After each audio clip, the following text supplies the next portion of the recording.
Yeah. Good, good, How are good. you? Good. I'm really good. It's we're halfway through the week. Yeah, hump day. Hump day. I was just laying in bed with Ethan and like, oh, I've got to get up and chat with Dina and do Yeah. this live. It was like dragging myself out of this bed. Well, I just love that time with our kids. It's so Oh, special and it doesn't last very long. So right. I want to try to, enjoy it and soak it up because already Ethan kind of wants Brian more than he wants me, which happened when Lucas was born. And it like is really like a knife to the heart. Yeah. I knew that it could go either way. He could either become really clingy or, want Brian more, which is probably works out better this way, but it's still a little sad. Oh, I I'm like, you're know. only 3. You can still want your mommy. I know. I know. It Oh just, gosh. yeah, like grow Yeah. and change so quickly. It's Lucas's first birthday in about a week, and I'm just Oh like, I wow. can't even believe where time is I going. know. I So know. That's crazy. That is a week away. Like, it's a huge, I feel like the first birthday is just such a huge milestone for the parent. Like yeah. the parents need to have a party, and I want to just have all my friends over. I mean, not that we have a lot of friends here, but to celebrate with people, and we can't obviously. So it'll Yeah. be, yeah, a quarantine themed party. Right. Exactly. So yeah, Oh, anyway. Oh, so yeah, we just wanted to hop on here and talk about some myths that we hear all the time, and especially the first one that we're going to talk about. I literally think I've spent half my career talking about this with people. And that is that exercise really is not that great for weight loss. right. And there are so many benefits of exercise, but that is not one of them. Mhm. And there is this basically what we hear is you've got to either exercise more or eat less to lose weight. That's what everyone always says. And it kind of irks me a little bit. I get what the point of that is, but actually, at the end of the day, the only way to lose weight is to create a caloric deficit by eating less than you burn. So technically, eating less is the only way. And what I mean by that is that you could be burning, and I got my caloric burn up pretty high when I was teaching a lot of classes. You could be burning, say, 2 or 3,000 calories a day. I wasn't burning that much. 3,000 is quite a lot for a woman, but if you're an athlete, you could be burning that. But Yep. you could eat like Michael Phelps, right? Right. Who, had to eat literally 5, 6,000 calories a day because otherwise he would have been losing a lot of muscle mass and weight, which he didn't want to do. So the only way, again, is to eat less than what you've burned, regardless of how much you burn. The thing is that exercise typically doesn't burn as many calories as people think it Mhm. does. And if you've ever gone to the gym and gone on those machines, elliptical, whatever, when they give you your little calorie burn on there, it's actually estimated to be about 30% more than what you would are Mhm. actually burning. I always laughed at those because I'd be on the treadmill for like 15 minutes and it's just some ridiculous amount in the hundreds. And I'm like, how? How could it be possible? I'm like, I know that's not, I don't know what it logically was at the time, but I was just like, I know that's not right. I Right. barely put in effort. So, Exactly. yeah, and yeah. and then there's this idea, oh, now I get to eat that back. Hmm. And the problem with this on so many levels is, again, exercise, the reason for exercising, your actual motivation shouldn't be about burning calories. It should be for other health benefits, which, again, there are so many. But just this idea of, again, burning calories to earn your food, I have a problem with as well. But aside from that, the fact is we can, again, over consume those calories really, really quickly. And as Hmm. a personal trainer, even people who came to us, say, 4 times a week would say, well, I'm not seeing the weight loss. Hmm. And we would ask, well, what are you doing outside of here? Okay, we see you for 4 hours maximum out of Yeah. how many hours in a week? you know, 7 times 24 hours in a day, 4 hours out of that is not a lot. Right. And I said to them, you know, maximum, and this is for a high intensity sort of workout, they would be burning, you know, 4, maybe 500 if they were a bigger person, calories in an hour. I don't know about you, Dina, but literally I can inhale that. 500 calories in a minute flat if I want to, right? I can drink that if I'm not careful enough. So, and yeah, that'll go down the hatch like like nothing. Like nothing. Oh, and the drinking calories, those really add up. Because they're sneaky, they're not filling, they're empty calories, and then you get the munchies. That's a whole nother topic which we really need to talk about one day. Is alcohol consumption and how you know that can impede fat loss. But yeah, so we wanted to discuss this because there are several ways that the body actually burns calories, and what people don't realize is that the bulk of the calories that we actually burn in a day is from keeping us alive. Our resting metabolic rate or basal metabolic rate, they're kind of interchangeable, right? So unless you're an athlete. If you're an athlete, again, and you're spending several hours a day working out like Michael Phelps, then the bulk of your burn is going to be from exercise. But the majority of us are sedentary. Even us, you know, we spend a lot of the day sitting, especially with having an online business, you know, you're behind a computer a lot. So our caloric burn is mainly for the functioning of our body to keep us alive, our heart beating, which people don't know. And then you've got things like actually eating food has a caloric burn. If you think about, our body has to break down calories in digestion. That's going to burn calories. So that accounts for some of it, very small percentage, but then our daily activities as well. So if you are a busy mom, which is, you know, a lot of our clients, running around after your kids, or I've got a lot of friends who are hairdressers, they're standing all day. Those types of things really add up. And it's really interesting. A couple of my friends who are hairdressers were saying, you know, they could just feel from not working when COVID first hit, they could feel the difference because they were sitting a lot, and that they were like, they just knew, okay, I'm not burning as much, even though it's just standing versus sitting. There's a huge difference, especially when it's a few hours in the day. So yeah, these are just a couple of the ways, again, that our body burns calories. And then the types of food you're eating also. So it's called the thermic effect, which is or TEF, thermic effect of food. Different foods have different thermic effects. So basically different foods burn different numbers of calories. So protein has a really high thermic effect. So you can eat more protein. This is why bodybuilders and people who are trying to lose weight, typically they say eat more protein, because it helps build, it's the building block of the body, but also it has a higher caloric burn. So all of these things really influence how the body is burning calories. And that's why you and I, when we discuss this with our clients, we don't look at the body as like a calculator, because there's so many different factors that go into that. Absolutely. Yeah, I used to think that it was that simple. That was how I figured out weight loss. I'm like, this is what I'm eating for a day, and this is what I'm exercising, expending every day. And I never took in consideration the calories burned just by existing. You know? If you are laying in bed all day long, literally not moving, you are still burning calories. Yes, absolutely. But it really was that formula: calories in, calories out. And and I couldn't figure out, like, why am I struggling with this? This makes no sense if it's supposed to be this simple and just, it's just one dimensional, you know. And after learning a bit about the details and learning more about how all this works and everything you're explaining, then it was just like, well, this makes a lot of sense now, because now I'm examining what I'm doing every day. What am I doing movement wise, and what am I eating? Because for weight loss, I've eaten some pretty crazy things just in the name of reducing the calories. And I'm still not losing, I still wasn't losing weight. So it really does depend on what you're eating and what your activity levels are. So give us some examples, Dina. What were you eating? Oh gosh. So I'd say one of my classic days would go through, I'd start the morning with an apple and coffee for breakfast.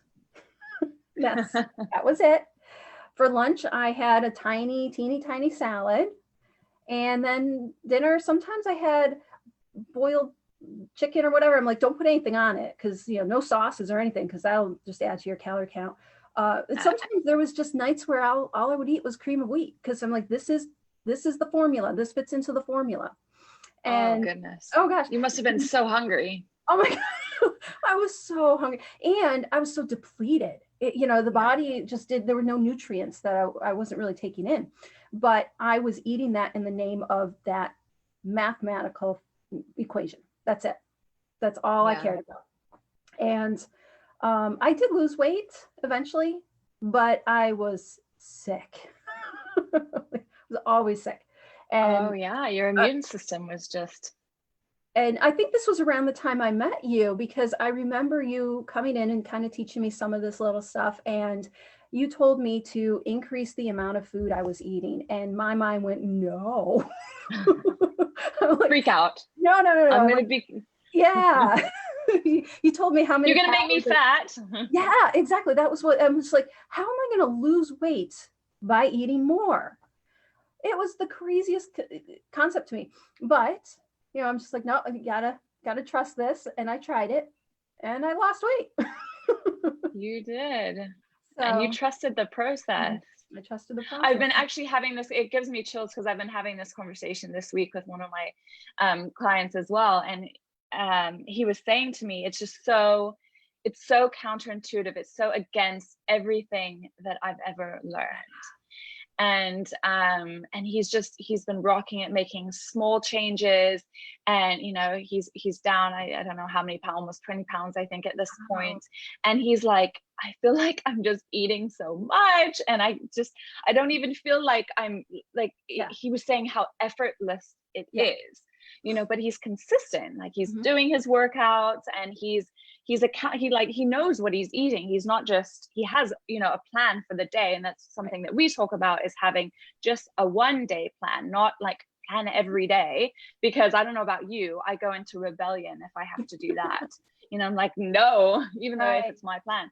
So, it's really interesting again, that the body, at the end of the day, it is about calories in and calories out, but how you calculate that is very, very difficult unless you are going to go to a metabolic ward where they are actually measuring all of that stuff. And that someone is precisely, again, measuring what your BMR is, what your energy expenditure, your total daily energy expenditure is, and then also measuring all your food and stuff like that. Because otherwise it's just so difficult. It's good to have an idea again, and there are different ways that you can do this without counting calories. And if you love counting calories, that's also fine if that works for you and you want to do that for the rest of your life. I don't know many people that want to do that. I certainly don't. I will do it. Now, I will do it on occasion because I'm currently this week I am tracking exactly what I eat because I haven't done it in so long. So I'm giving myself that little check. And it's like, okay, are you still in line? Are you still in line with eating everything? And it's not about the calories either. So let me make that clear. I am not tracking so I can count calories. I am tracking because I want to know how much, am I getting the adequate amounts of protein? Am I getting enough vegetables in my day? So it's a matter of just becoming aware. So I track just to become aware of where my current habits are. And then you can readjust if you need to. Absolutely. And what's crazy. Well, it's kind of like if you don't know how much you have in your bank account, but then you're trying to save some money to buy something. You have to kind of know where you're at. And it can become very automatic, so you don't have to track everything. Like we have certain meals that we rotate out. Our breakfasts are very similar, so we don't need to think about that. So then it becomes, you kind of know. But when it's easy sometimes to get off track, with moving or traveling or whatever. And then if you're starting to feel things, I'm not feeling so good right now in my body, maybe your digestion's off, or coming back to tracking is so crucial. And people always have resistance to it. They do not want to do it, even though, how long does it take you to track your food Well, I use my personal preference is my Fitness Pal, or is that that's what? Yeah, Yeah. my Fitness Pal, and because it has the barcode scan, and everything has a barcode scan. My lettuce has a barcode, my spinach, so I just scan it in. So it takes just a minute, less than a minute. In Africa, it doesn't, if anyone's listening from there, but oh no, but they can search for it easily. And yeah. But even still, it's, you know, you type it in, and I've gone through entire meals where everything I was prepped. So I cut my vegetables, I prepared the meat, so I did have to log it that way and type everything in, but it still didn't take that long. It took less than a minute. No. And in MyFitnessPal, you can save the meals. Yes. And it recognizes foods you eat a lot, stuff like that, which is really convenient. Makes it really easy to revisit some of that stuff. And even this past week, I ate something that I had eaten probably the last time I tracked, and I went through and I searched for it, and I was like, oh, thank you. There it is. Yeah, you can save your recipes.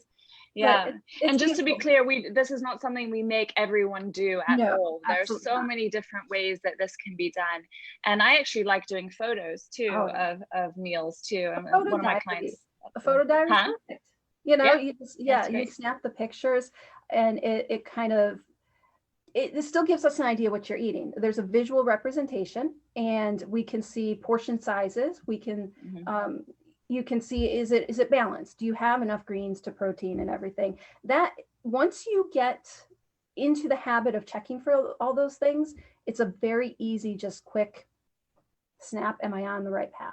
You know, for me, am I on the path? Because that's another thing, is this isn't, I know a lot of these calorie count apps and everything put you into like a certain pigeonhole of, this is what's going to work for everybody. And they usually really lowball those calories. My goodness. Yeah. And it's like, for somebody, I don't know what it was for MyFitnessPal. I think they recommend me on like 1,100 calorie diet.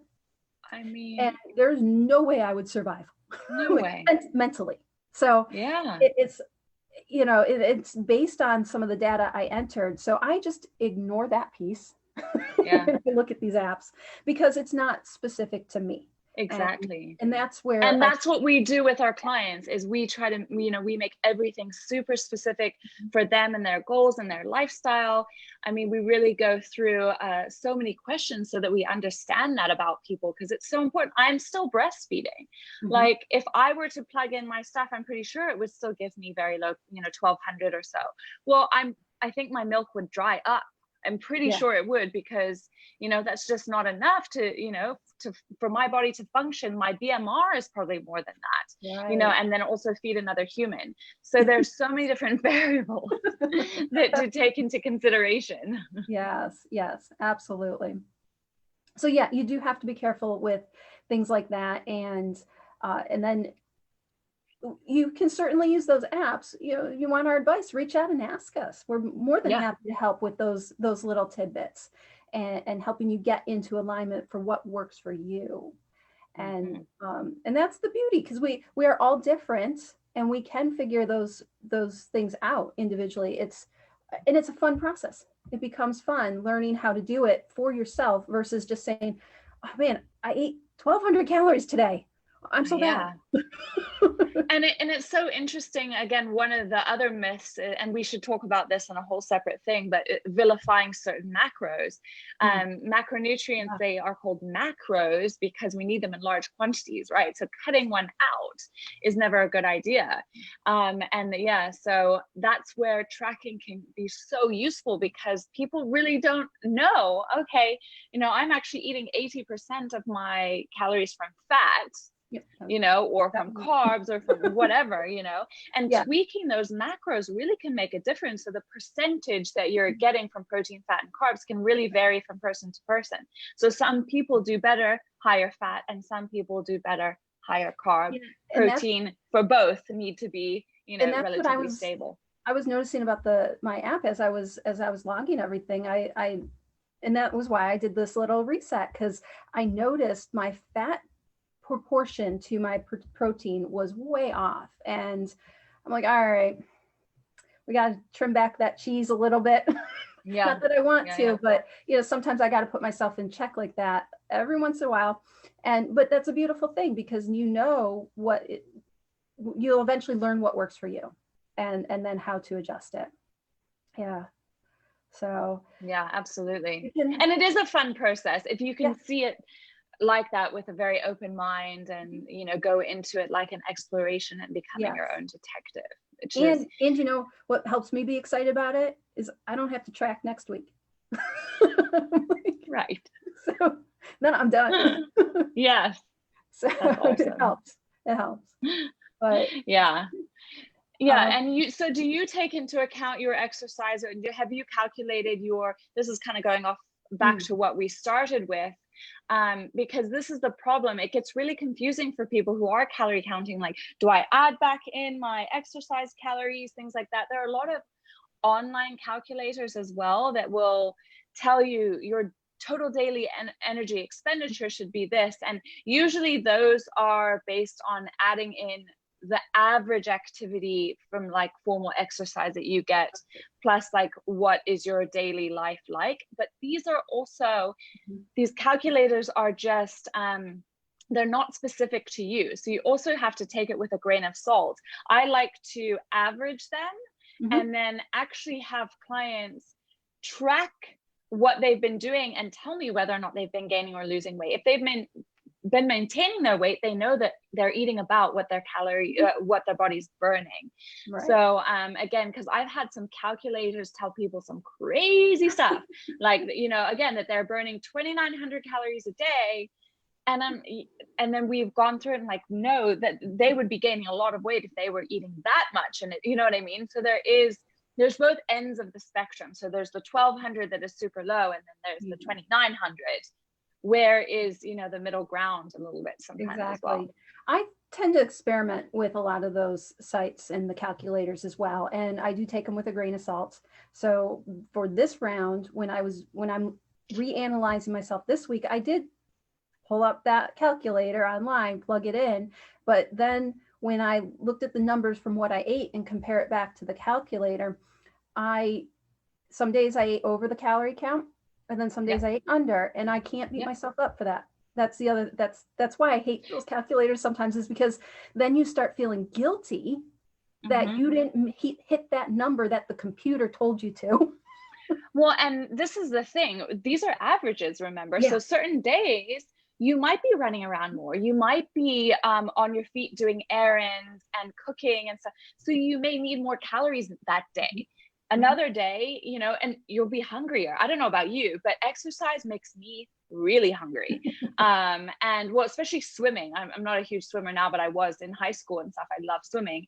And it just, even being in the water, something about being in the water just made me ravenous, So, but when I'm not moving as much, I'm not as hungry. So to also tell people you have to eat the set amount, the same every day, that is not how our body works. And that isn't, how our innate system is sort of calibrated. We have a system with us all the time. Think about like, when did we start knowing about calories? I don't think it wasn't that long ago. No. It's probably, it's within the last like probably 80 years. I mean, or even less, right? What did people do for the, all the years before that, right? Exactly. How were they not? Yeah. They weren't chiseling it in their cave walls, that's what they were not. No. Granted, they weren't getting to the level of leanness that some bodybuilders and stuff can get to now, because they are very precise, and they see their body as an experiment, and they are tweaking their calories to like within 5 calories sometimes. It's crazy how precise they are. Most of us don't want to live like that. We have no desire to do that. So no, absolutely not. Yeah. So listening to your body is the best. Your body is the best calculator. It is the best calculator, which is also why, going into one of the other myths that we hear all the time, is I can't eat past 7 p.m. or 8 p.m. or whatever. No. Did you ever say this to yourself? I have tried that. I was just like, okay, I've heard this. So 7 p.m. That's it. And then Cut off, done. Yeah, done. That's it. I can't eat, even if I missed dinner for some other reason. I was busy. I couldn't eat. But so for my head was, it's still 7 o'clock. I can't eat dinner. There's a magical time that all of a sudden your body is going to hang on to all its fat. Exactly. And it's right when it turns 7 o'clock. Right. And no matter how late I stayed up either, right? Because so, you know, my body was done burning energy at that point. It's like, no, it's okay. Yeah, you're just going to stop everything now. Yeah. Right. It actually logically makes no sense, but yet is how we think. I know. How a lot of us have thought. Yeah. Yeah. Yeah. But again, it goes back to what did they do before that? People didn't stop. You know, we've been on this planet for thousands of years. People didn't just stop eating at 7 o'clock, and that's how they they survived. Yes. So at the end of the day, it is the total calorie burn that you've had in that 24 hours repeated over the course of the week that is going to be what is dictating that loss. So it doesn't actually matter when you eat it. So if you like, and I've kind of shared with you a lot about my insomnia recently, and one of the techniques that I've had is actually I need an evening, a later evening snack with some carbohydrates and some fat and protein. Often it's like peanut butter and maybe some fruit or some crackers, something like that. And it really has helped my sleep actually, because I don't know about you, I can't sleep when I'm hungry. When you've got that gnawing hunger, it's hard. Awful. Yeah. I did that when I was, you know, stopped eating at 7. It was really hard. Every night I was going to bed hungry. And it took me forever to fall asleep. Yeah, it was crazy. And sleep is important for your fat loss, FYI. We will talk about that in another episode as well. Whatever this is. So yeah, I did that one, and I mentioned to you as well how I brought up the detox one, because that was a hot button for me for a while. How you see this everywhere. There's all these detox teas, these cleanses and everything. And I subscribed to all that for years through a 3-day detox in order to become a little. And I think I shared that story with you. There was one time where I went on this little detox and my body just could not handle it. And I was working at the time, so I went to the office and I almost passed out right in the office because my body was so depleted, it could not handle this detox process. And it was crazy. That's terrible. You know, how I'm trying to do this just for a couple pounds. Right. And that's going to come right back. Yeah. Flush out a bunch of water.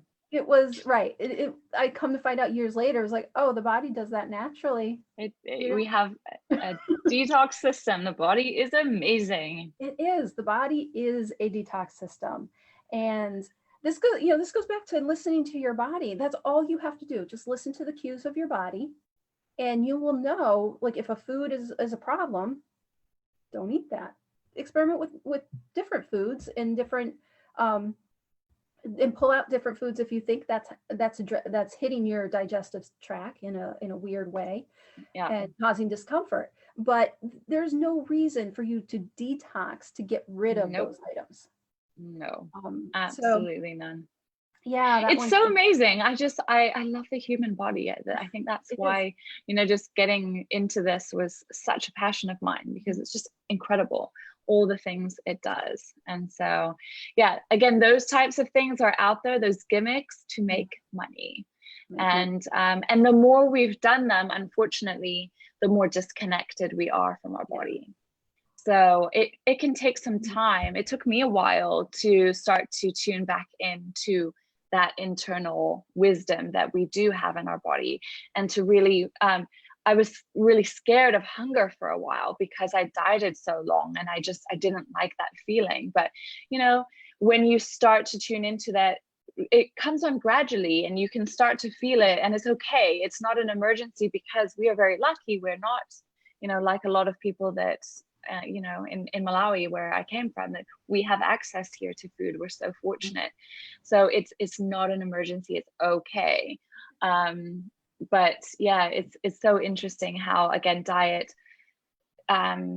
diet industry really has stolen that from us. But if you look at kids, I'm looking at my own kids, like, we are born with some natural hunger and satiety signals that, if we listen to. However, it is a learned behavior to learn to eat certain foods, because if you look at culturally, that's very different. If you look at someone in China versus someone in Malawi versus, you know, someone in the US, the foods that we are exposed to, we're going to have preferences for as well. So there, you know, there are some learned behaviors, not just like, oh, you can intuitively eat, you know, all the time. I think that we should talk about that sometime too, because intuitive eating can go very awry as well. I love the concept of it, but it can also be quite challenging. You need to have a base knowledge of food as well.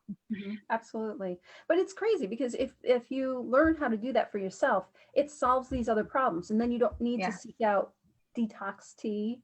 No. You don't need to rely on some crazy in and out formula, because you are listening to your body and your body's responding. So it's beautiful. It's an amazing machine. It is, truly. Yes. Well, good. Well, we've talked for a while now. We have. So we should probably wrap this up. We could keep going. I don't know if we had anyone who had any questions. It doesn't look like it. Okay. I'm not able to look at the comments right now, so my apologies. Yeah, it doesn't. No. I don't think there are any. But if you guys did, thank you. And if you have any questions about this, please feel free. And we're going to be answering more of these questions regularly. Hopefully on Wednesdays will be like our little time to hop on here in the evenings when my kids are finally asleep. We've got some peace and quiet. Exactly. All right. Well, thanks, you Dita. so much. It was great chatting with you. And I hope everybody has a good evening. Yes, you guys have a great one. Bye for now. Bye.